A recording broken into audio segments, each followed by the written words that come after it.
of us too, I mean. So I'm doing like a mini introduction to Ayurveda. I have 2-hour-long ones. I have 45-minute ones that I do at Canyon Ranch, right? So, and I'm going to try make it even shorter. Not quite the elevator speech though, because today I think it's mostly about introducing you to Shirodhara. So Ayurveda is the ancient holistic medicine from India. We claim to be the oldest in the world. So does Chinese medicine. They're very similar, and they're, I believe, at some point were deeply connected. I'm pretty deep dove into Qigong, and with that I also studied now a lot of that, and I'm like, it's very, very similar. We believe everything in the world is made up of 5 elements, including us, and we are these 5 elements in body, mind, and spirit. And in Ayurveda, each finger is assigned to an element, and that helps me also keep track of the elements when I go through them. So I'm going to first introduce the 5 elements of Ayurveda to you. So there is earth, which is our physical structure, our teeth, bones, skin, hair. It's what keeps us calm and grounded and stable. The next one is water. That's all the fluids in our body. Lymph, blood, tears, sweat. It's love, it's nurturing, it's compassion. The middle finger, of course, is fire. So it feels so weird, like this is the fire. So fire, most people in Ayurveda specifically associate Agni, the fire of digestion, the gut, with it. But there are many fires throughout the body. It's wherever there's transformation happening. So on a biological, on a chemical level. Yes, of course, the digestion is the biggest one, where we are transforming food into nutrients. But even mentally, whenever you're transforming sensory intakes into wisdom or knowledge, like reading a book, being able to transform that into wisdom or knowledge. This one is air. So movement, and that is anything from the fact that the bowel movements comes out, menstruation goes out, so that's part of when there's something going on with that not happening. The air, right?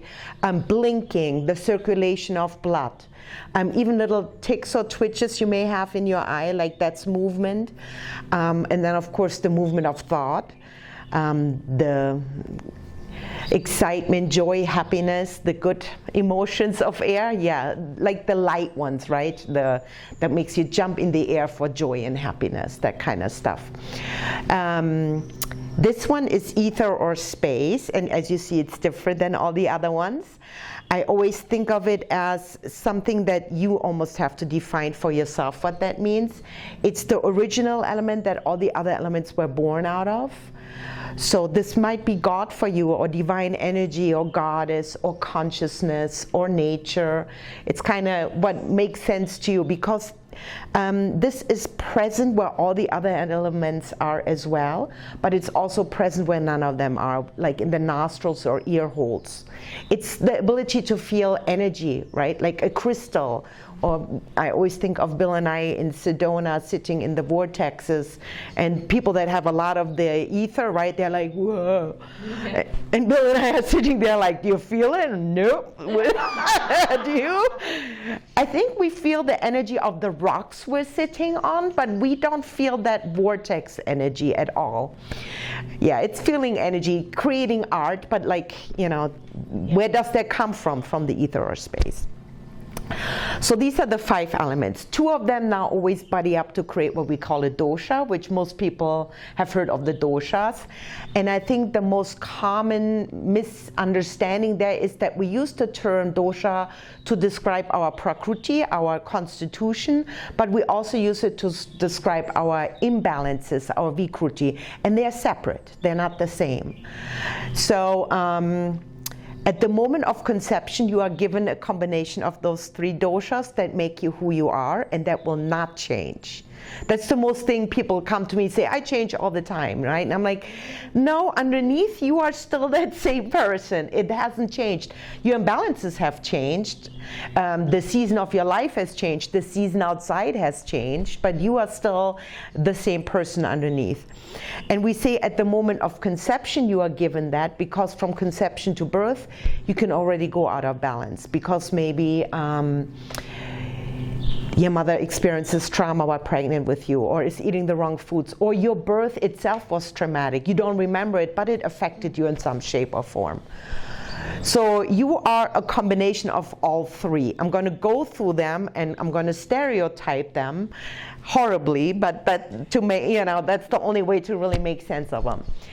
Please remember you are all three. So for some of them you might say, oh yeah, I'm that too. Yes, you can be all three. Most likely you'll be able to say, oh, that's my partner, oh, that's my friend. It's a little harder for ourselves to understand who we are, but your partner is going to be able to say, no, you're that, most likely. So let's start with Vata. Vata is air and ether. So the qualities of air and ether come together. So the people that are mostly or dominant in Vata, I call the ballet dancers or gymnasts. They have long, narrow arms. And by long, I mean in radius to the body, the proportion, thank you. The proportion to the body. And they're long and narrow, the fingers are long and narrow. Everything is kind of dainty and little. I often describe them as fairy queens, like there's a lightness and a petiteness about them, right? Little eyes, little nose. So they have that quality of air and ether strongly, which means they're light, they're floating through the air. They often don't have college degrees because they kind of go from thing to thing. They're like, this is the most exciting thing ever, and then suddenly this is the most exciting thing, and then this kind of bumblebees or butterflies, we call them often, and they get very excited about it all.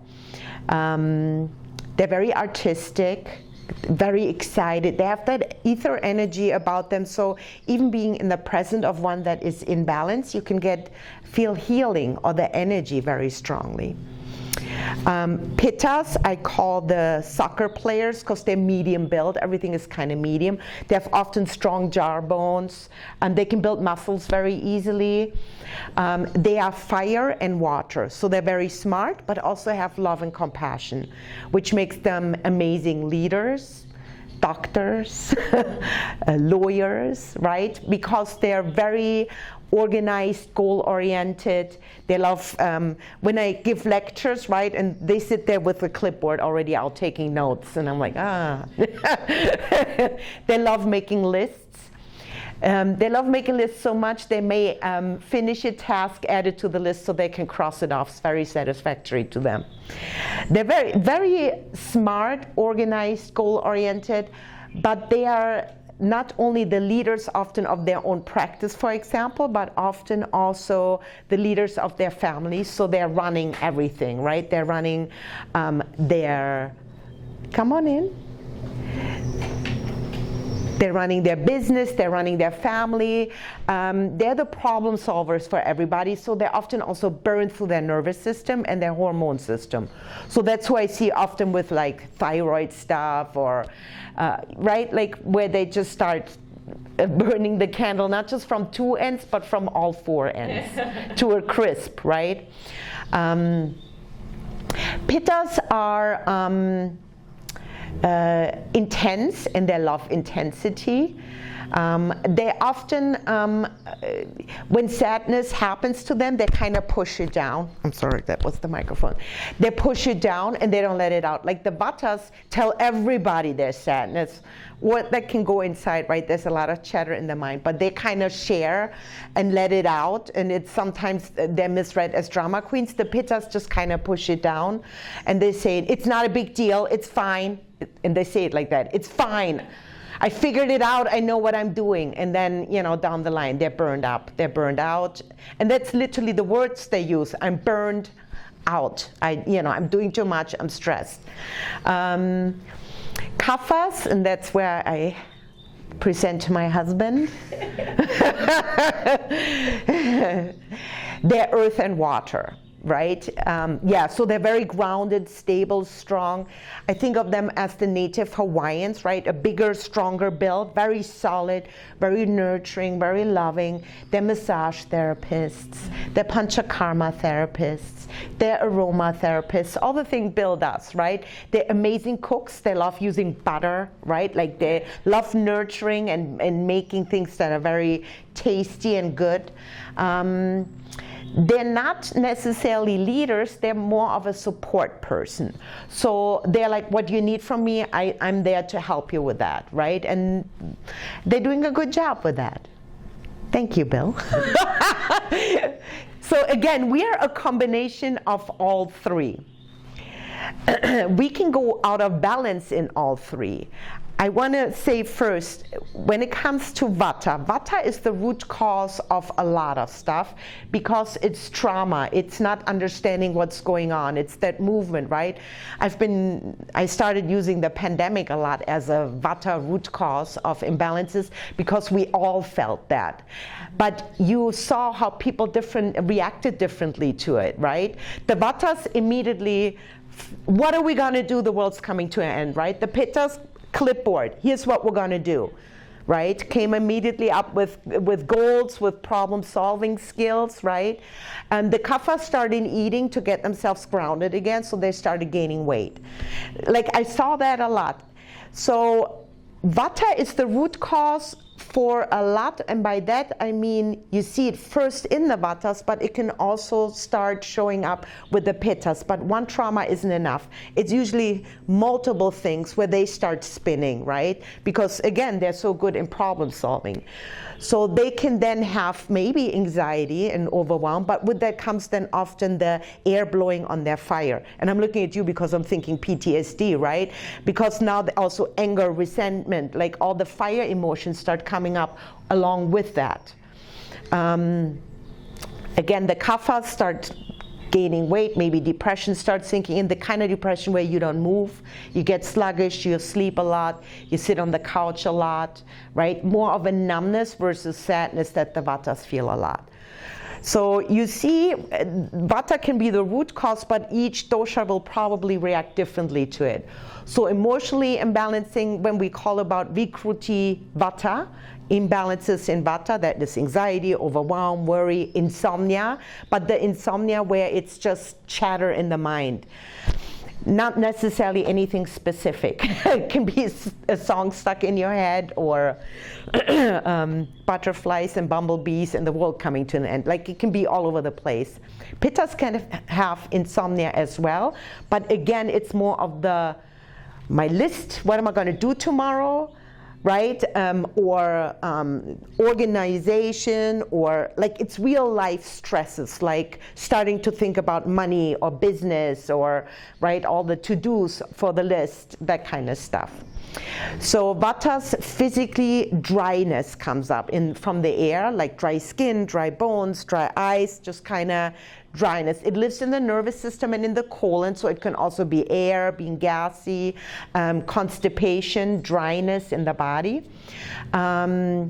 Pittas, any disease that ends in itis, colitis, any inflammation stuff, right?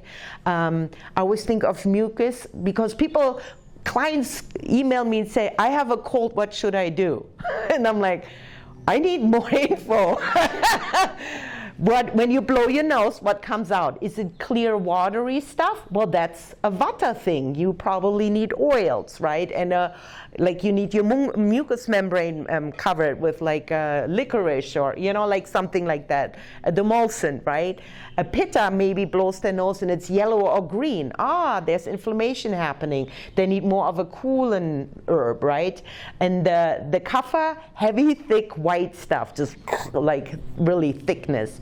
So again, even like when I talk about symptoms from different doshas, it can be I have a cold, and then we dive deeper into it. So Pitta lives in the liver, the gallbladder, in the skin, redness in the skin, so eczema, psoriasis, acne, in the eyes often I see it, and like I said, burnout, burning through the hormone system, have often a pitta thing with it.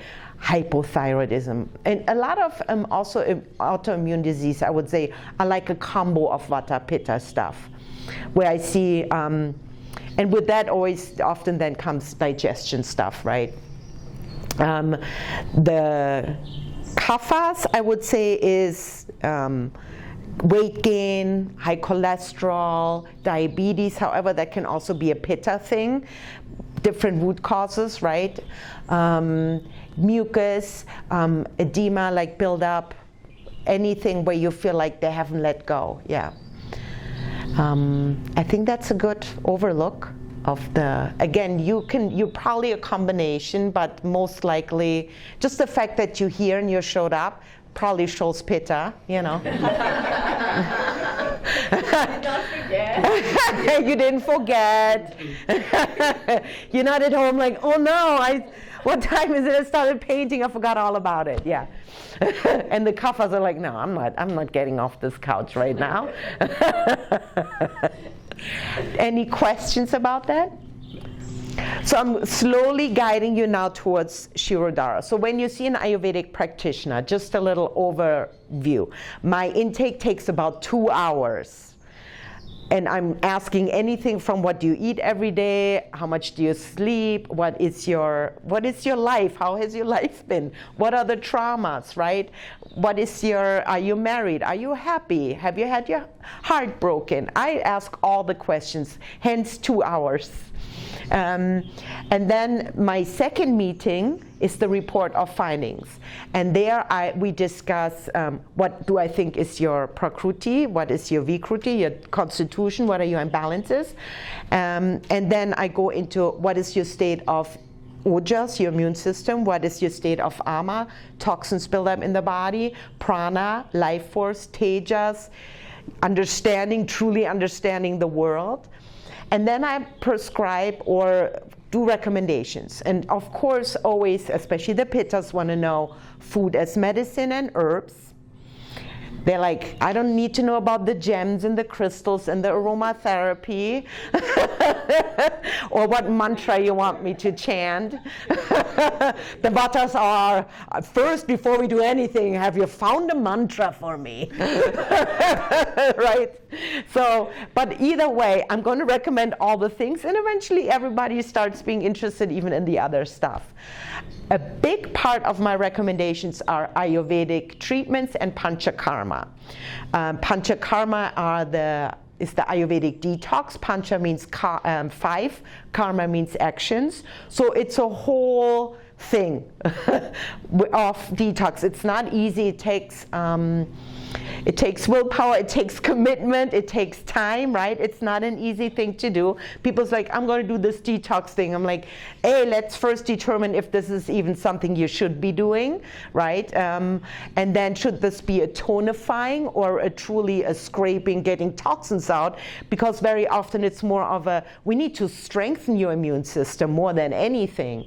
And then a really big part of my recommendations as part of a Panchakarma or just come and see Bill and get Ayurvedic treatments. And then you can see Bill on your own, just a mommy time out, right? An Abhyanga and a Shirodhara or a holistic massage. Or it can be specifically recommended with what kind of oil and herbs. We may even make then the oils for that client, say, okay, this person has this going on, we need to make this oil for them. And we do them and we chant while we do them. And then you get Shirodhara maybe as one of the recommendations. So I would say the most common person that gets this recommended is probably somebody out of balance in Vata. So going back to what Vata is, dry and cold. Well, what's better to heal dry and cold than warm and wet? And right, all you need to see is the warm oil. So really, most vatas, the best thing is to just dip them into warm oil. Their skin will absorb it, and we really want to put oil into every hole of your body, and I truly mean that. Every hole of your body. And the vata will probably absorb it very quickly and very easily, and immediately gets them more grounded.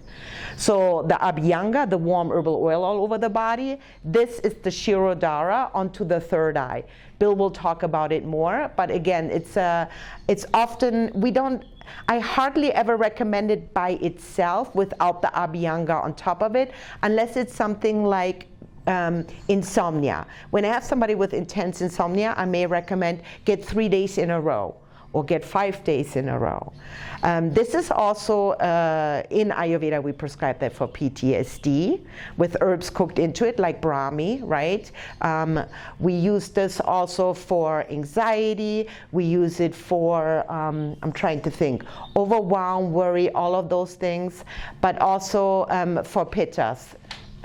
But even for people who may had a concussion or hair loss, right? There are so many different things you can do with it, and that's when we then go specifically into what kind of oil, what kind of herbs should be cooked into this.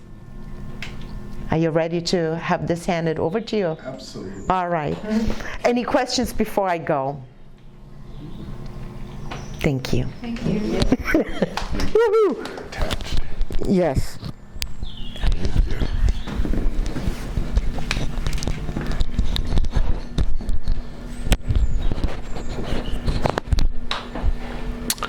Well, I get to share the best part, the show and tell. And number one, I would just need a volunteer.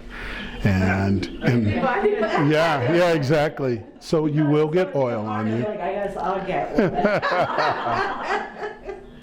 And the reason why I thought it was very important to share this side from the Ayurvedic point of view, first of all, is because this machine, this treatment is done in the local luxury spas, right? And so the first thing as an instructor and as a person who does a treatment from Ayurveda in a traditional practice, we want to always make sure that we have appreciation versus appropriation. And so with this machine, the side effects have amazing outcomes. You're able to have a wonderful night of sleep. Usually why spas want this device is because immediately within the first 3 minutes of why it works. But why it works to you guys is different, even why it works for them. I'll talk about it from the Western point of view. The Western point of view is this heavy stream, which is today we're using sunflower oil. And that's just because it's cheap. It's the cheapest organic oil that I can use, and I use it for demos. If I were doing this in a practice setting, it would most likely be prescribed or recommended to use sesame oil. Sesame oil is the oil that has been used for 4,500 years to describe how this has been done by a gentleman by the name of Charaka. He was a surgeon in the 6th century